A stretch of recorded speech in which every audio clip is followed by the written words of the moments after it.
Hello, Mr. Mueller here for Technical Math, and we're going to begin standard number 4 on measurement.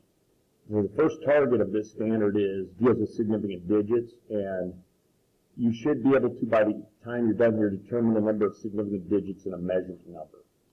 Now, understand that measurements have usually two components. They have a number and they have a unit.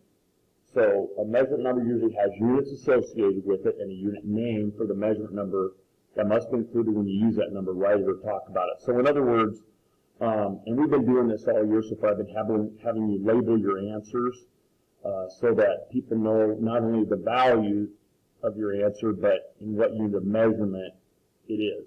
So for instance, if I just use the number 20, that's just a number, but if I add the label of the unit of feet in it with it, it all of a sudden becomes a length. If I add the label of pounds, then it's a weight or a force. And if I add the unit of seconds, it becomes a time interval.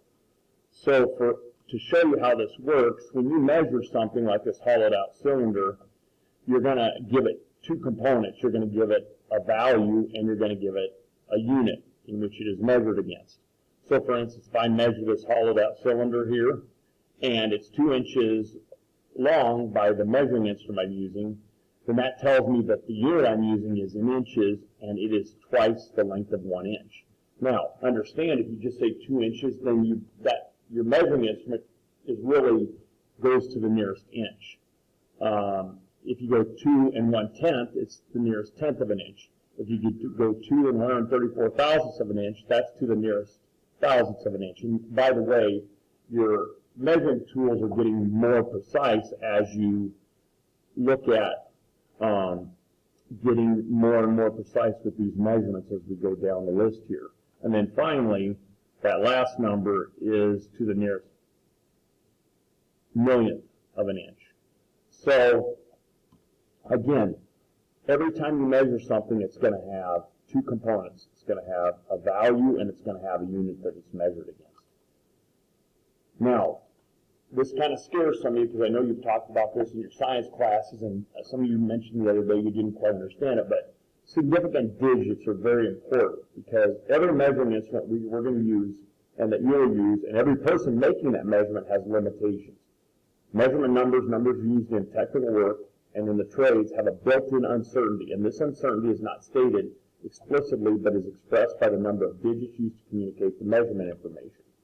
So in technical work, when we perform calculations with measurement numbers, we must round the result according to agreed upon rules involving significant digits. So what the number of significant digits we give with our measurement number tells us the type of instrument we could be using and how precise it is. Now, here are the rules for significant digits, and again, you can refer back to this video if you need to, but the significant digits in a number are those that represent an actual measurement. To determine the number of significant digits in a measurement number, we follow these rules. The first rule is very simple, and I think you're going to see that as I pull up my pen here, that non-zero digits are the easiest. They're always significant. Okay? So rule number 1 is really the easiest, is that digits other than 0 are always going to be significant. It's really when we start getting into the digit 0 that we have some discrepancies with respect to whether it's significant or not. So a 0 is significant if it appears between two significant digits. So again, if you've got a significant digit at the left, a significant digit at the right, anything that's between those is significant. If it's at the right end of a decimal number, and then see if it's marked as significant with an overbar. And I will show you examples of all these here in a second. It is not significant if it's at the right end of a whole number, or if it's at the left end of a number. Okay? And again, I like to say this a lot of times, if a 0 is being used as a placeholder, it's not significant. So again, if a number is being used as a placeholder, it is needed so that the digits, the non-zero digits, are in the right place, it's not significant. So here are some examples again. You'll see here that This number right here, 8 42/100 RPMs, has 3 significant digits. Why? Because there are 3 non-zero digits. Now, a 0 is significant, and again, now we'll get into this again, the zeros, if it's between 2 significant digits. So right there and right there are 2 non-zero significant digits. So then every digit between those is also significant. So that has 4 significant digits. I'm writing with my cursor here, so I apologize if it doesn't look very good. And up here we had 3 significant digits. Okay? Now, if it's at the right end of a decimal number, there's your decimal. So this is a decimal number. These 2 obviously are non-zero, so they're going to be significant. Because this 0 is at the end, at the right end of a decimal number, and I'll look at some of that here in a little bit again, then it is also significant. So this is 3 significant digits.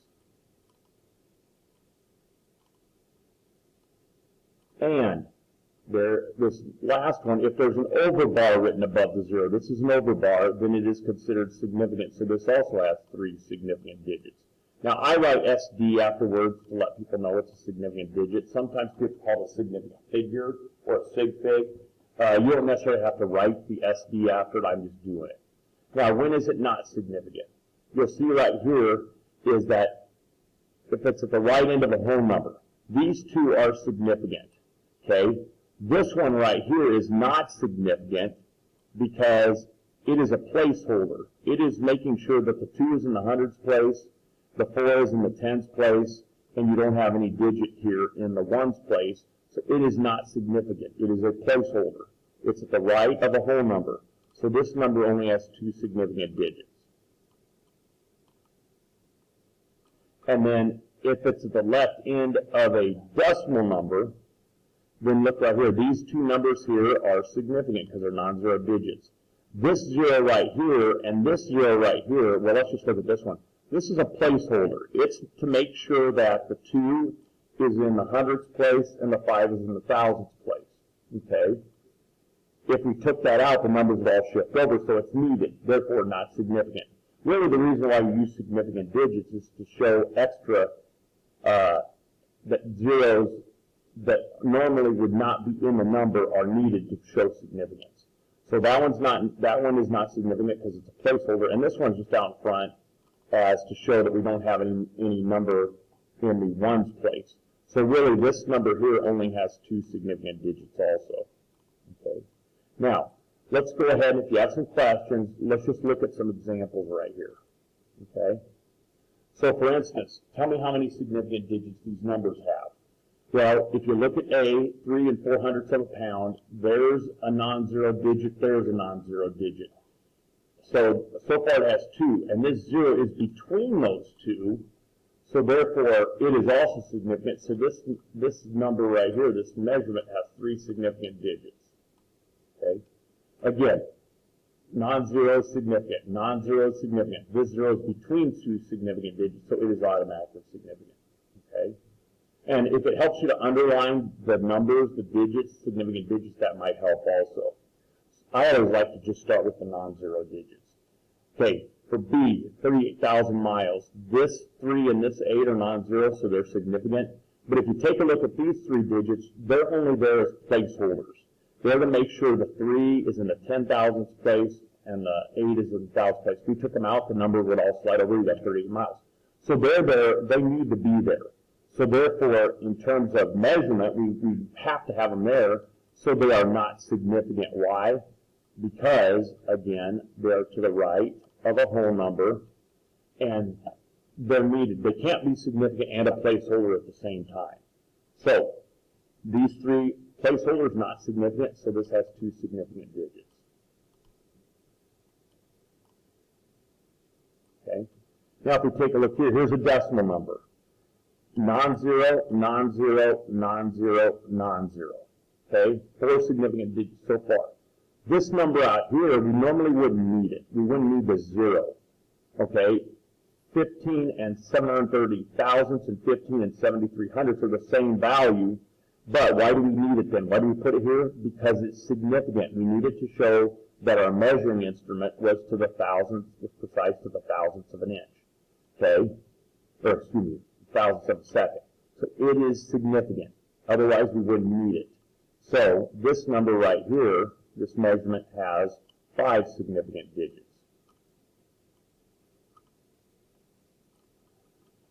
This measurement right here, 5,000ths of a volt. Okay? There's your non-significant digit that counts, or excuse me, non-zero digit that counts. Now what about these zeros? Normally we wouldn't even write this one, so we don't really need it. Okay? It's just there to let people know there's a decimal point there. These two are placeholders. So they are needed as placeholders, therefore are not significant.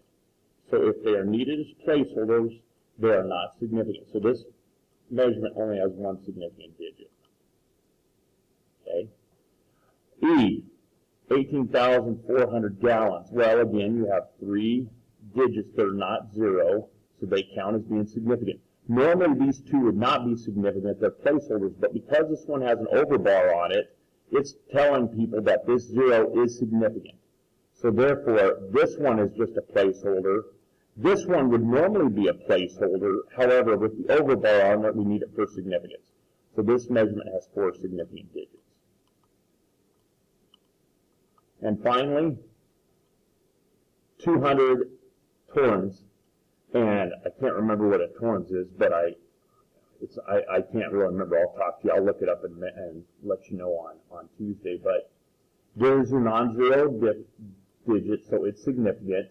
Now, if you take a look here, anything to the right of a decimal number, any 0 here, normally we wouldn't need it. We just write 200, but it's there because it needs to be, people need to know how precise that this measurement is. So it is significant because it's to the right of a decimal number. Now that, since these two are significant, anything, even zeros between them, would be considered significant.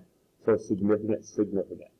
So there are 4 significant digits with this measurement. Okay? Now, if you still have questions on this, we can sure go ahead and talk about it in class. We can go over these. But again, the key thing is start with your non-zero digits. Those are the easiest. And then look to see whether the zeros are between significant digits. If they are, they're significant. If they're to the right of a whole number, meaning they're used as placeholders, like on B here, then they're not significant. If they're to the right of a decimal number, which they would not normally be needed, it is significant. If it's to the left of a decimal number, like these placeholder zeros here, they are not significant. Okay? So again, if you have any questions on this, ask me in class. Otherwise, I'm going to give you some practice exercises, and we'll see how you do. Okay? Thanks for listening, and have a good day.